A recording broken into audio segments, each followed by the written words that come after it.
Hello everybody, मैं doctor Taufiq Hussain, associate professor in higher education. कल हम सिरसा के विषय में पढ़ रहे थे और कल हमने देखा कि सिरसा किस प्रकार राइज करता है।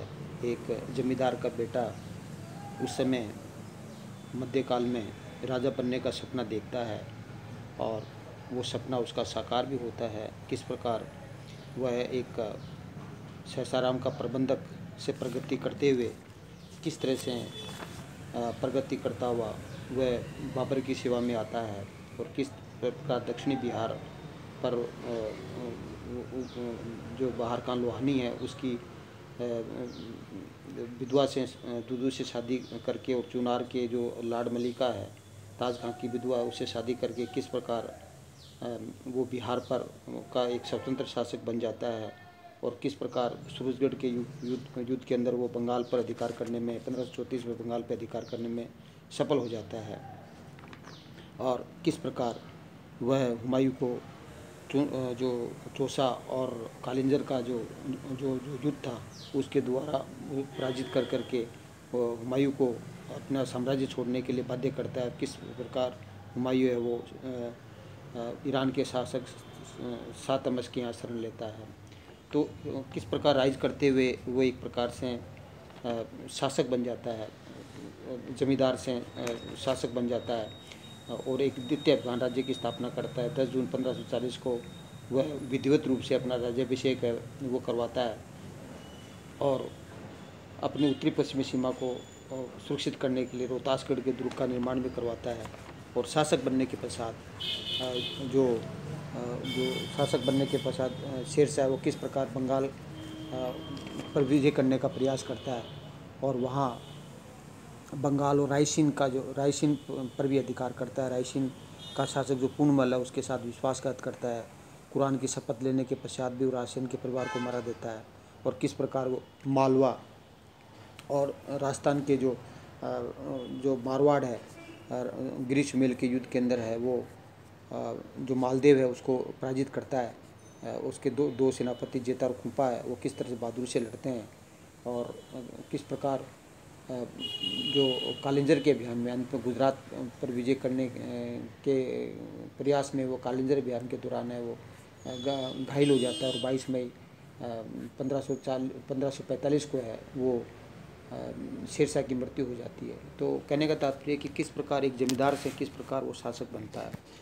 तो जो शेरशाह है वो एक द्वितीय अफगान साम्राज्य के संस्थापक के रूप में ही याद नहीं किया जाता, अपितु उसने एक ऐसी कुशल प्रशासनिक व्यवस्था स्थापित की जिसके कारण से उसे अकबर का अग्रगामी है वो कहा जाता है।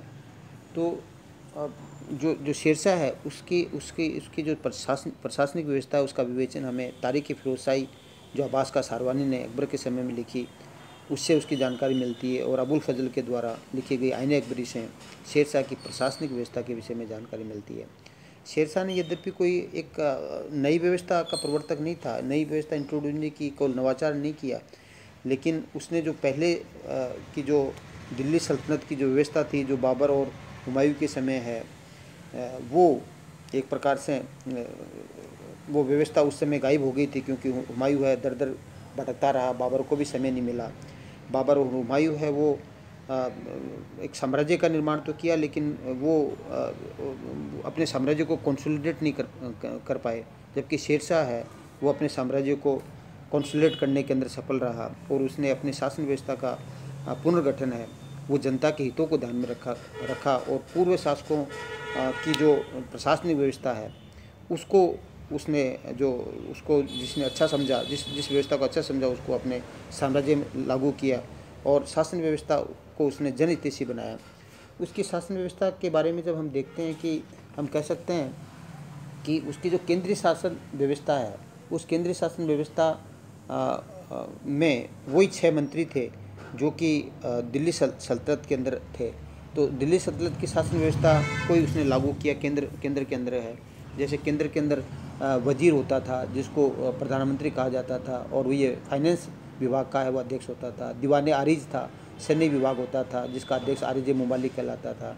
दीवान इंसा होता था जो शाही पत्र विभाग का अध्यक्ष होता था जिसे अध्यक्ष को, इसके अध्यक्ष को दरीब खास कहा जाता था। दीवान रसालत होता था, फॉरेन मिनिस्टर को दीवान रसालत जो विदेशी मामले को देखता था। सदर सुदूर था, वो धर्म और दान विभाग का अध्यक्ष होता था और ये धर्म और दान के मामले देखता था। काजी उल कुजात है, वो न्याय व्यवस्था देखता था। हालांकि सर्वोच्च न्यायाधीश शेरशाही था, लेकिन प्रांतीय स्तर पर वो इस कार्य को देखता था। तो केंद्रीय व्यवस्था के अंदर 6 मंत्री थे। जो सल्तनत काल की जो व्यवस्था थी, उसी व्यवस्था को है वो शेरशाह ने लागू किया। जबकि प्रांतीय शासन व्यवस्था के विषय में कानून वो है, उसका मानना है कि शेरशाह ने अपने राज्य को प्रांतों में विभाजित नहीं किया, अपितु सीधा है वो जिलों में विभाजित किया, जिसको सरकार कहा जाता था। और अब्बास का शेरवानी ने कहता है कि अब्बास का शेरवानी है वो तारीख़ फ़िरोज़शाह में कहता है कि शेरशाह के समय में कुल 66 सरकारें थी, अर्थात प्रांत को सीधे है वो उसने जिलों के अंदर बांटा।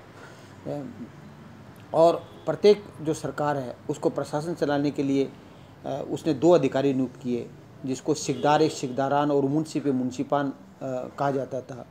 जो सिकदार एक सिकदारान है वो सैनिक अधिकारी होता था और ये सरकार का अध्यक्ष होता था, और इसका कार्य है वो सरकार में शांति व्यवस्था स्थापित करने का कार्य होता था। जबकि मुंसिफ मुंसिपान एक राजस्व ऑफिसर होता था और उसका मुख्य कार्य है जिले के अंदर राजस्व व्यवस्था के संबंधित कार्यों का देखता था। तो इस प्रकार शेरशाह ने प्रांत, अपने जो साम्राज्य उसको सीधा है वो प्रांतों में न बांट करके सीधा सरकार के अंदर वो विभाजित किया। जहाँ तक शेरशाह ने फिर प्रत्येक जो सरकार है, जो जिला है, उसको उसने परगनों में विभाजित किया, और जो परगना है उस परगना का प्रशासन चलाने के लिए शेरशाह ने 5 अधिकारी नियुक्त किए, और जिसको एक सिकदार होता था, ये सैनिक अधिकारी होता था, और ये परगने का अध्यक्ष होता था। इसका कार्य परगने में शांति व्यवस्था स्थापित करना होता था। जबकि दूसरा अधिकारी होता है तो आमिल होता था, जो राजस्व अधिकारी होता था, जो परगने के अंदर भूमि की नाप करवाना और राजस्व वसूल करना, उसका निर्धारण करना आदि काम करता था।